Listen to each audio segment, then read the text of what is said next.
Hi friend, I'm here on video. Yay! So glad to come to you on video to show you a little bit about foam rolling for sciatica.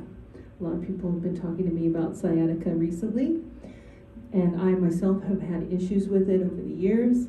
Whenever I do, I get on the foam roller. This one exercise is a wonderful place to start on foam rolling.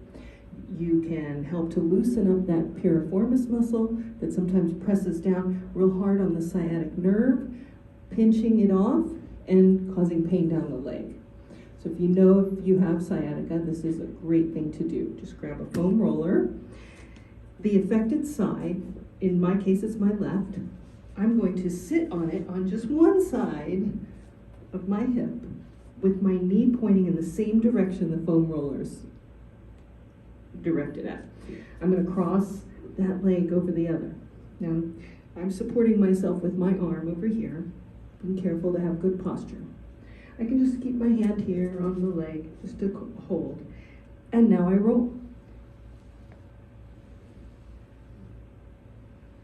I can feel it. It's tight in there, but that's going to help loosen up those muscles, create circulation, even help if I have adhesions in the fascia around the muscles.